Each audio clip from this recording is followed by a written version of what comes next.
Hi, welcome. On this video, I want to do a follow-up on the video I did by way of the Zach George video called Burn Your Idols. And again, talking about this issue from a spiritual level. Okay, I talk about this whole issue about, the identity crisis that's happening in the dog training world. How, again, this is nothing more than what I refer to as idolatry. Okay, being totally in this is about type of self worship going on. This is about being in rebellion to nature. Okay, dogs are follow path of nature, and you see all the inherent problems. You see all the divisiveness. You see all the hostility. You're seeing the blame shifting on the dogs. You're seeing all of it, and it all ties in that way. Now, I just put out another video by way of a article put out on Victoria Stilwell's blog, by way of a dog behavioralist, titled Confession from a Dog Trainer, I Have a Reactive Dog. Now, the interesting thing about this burning down your idols video post is that narrative is in here, okay, about admitting to having reactive dogs, okay, with trainers, and again, feeling entitled, okay, to simply just hand out advice. Again, I talk about the hypocrisy in the dog training world. People who are basically turned over to this belief system. So I'm going to play some of this video, and then I'm going to scroll down. You'll see this in the comments here as well. So I'd encourage you to check this out. I mean, you can read it right there. Those who have a lot to say, again, social media, trying to basically come up against those who have a objection, okay, to this bribery-based approach, permissive, right? And just like the permissive parenting style, if you do your research, what you find through that is that the real issue never gets fixed. Okay, it changes the focus. Now you see people coming up against each other by way of parenting styles, but again, the enabling part, okay, how causation. Okay, I again, you can look at it. That's why I use the parenting example so often in my videos, because it lines up perfectly. But you see those who just keep on going, like it's not about dogs, okay, that way. It was never about dogs the right way. It was never about meeting the needs of another that way. Okay, this is all self-focused, very narcissistic. Again, if you look at there's 12 characteristics of narcissism.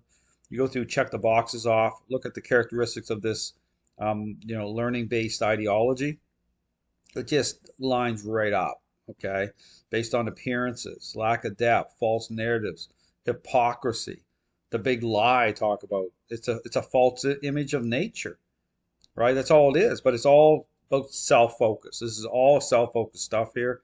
So again, play a little bit of this video where, again, leads into this whole thing about trainers having reactive dogs, that they can't even resolve their own dogs, and handing out advice with others. Shamed.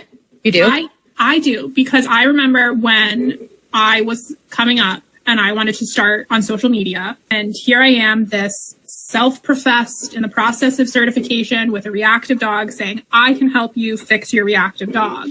But I didn't want to tell people I had a reactive dog, because who would want to work with a trainer whose own dog is reactive? That's exactly the article, right, that I just mentioned. So I understand this happens all the time. But again, the entitlement, this is what it is saying, hey, and I've seen this up close and personal. I understand that when I was in Canada, I seen the hypocrisy. And this is the thing that's kind of like not mentioned, or well, now kind of like the mask is coming off, and just like trying to make this is okay now.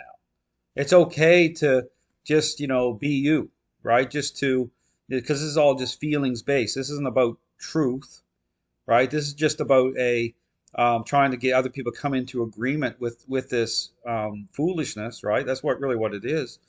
And trying to make it okay somehow. In fact, trying to use it as a way to build bridges and say, hey, I can understand your dilemma.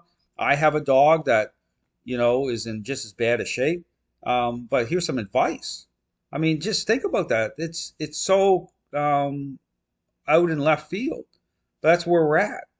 I kept that so close to the vest for the longest time, and I shared the highlights. The look at how good he's doing. Look what I can do. Look what I can do. Like how good, like what's that whole, and again, talk about appearances. What, what's even in terms, again, of a dog training standard, I talk about this whole thing about response, lack of depth, out of context, certain concepts such as counter conditioning, the context of agreeableness, the themes that align with this ideology, bribery, accommodation, negotiation.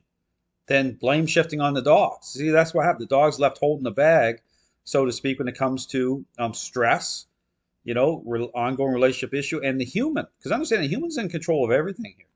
But at some point, and I think it's important to acknowledge everybody has their own journey in this, and not everybody, unfortunately, is going to get there. I had to look within and say, I'm putting this shame on myself.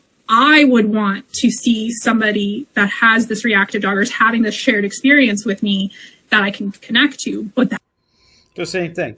So you go down through the comments here, and you look at the comments. It's the same thing. Admitting, okay, people admitting, and this is what happens. You go on these forums, and you'll see this. This is a common thing. It's like a shared experience.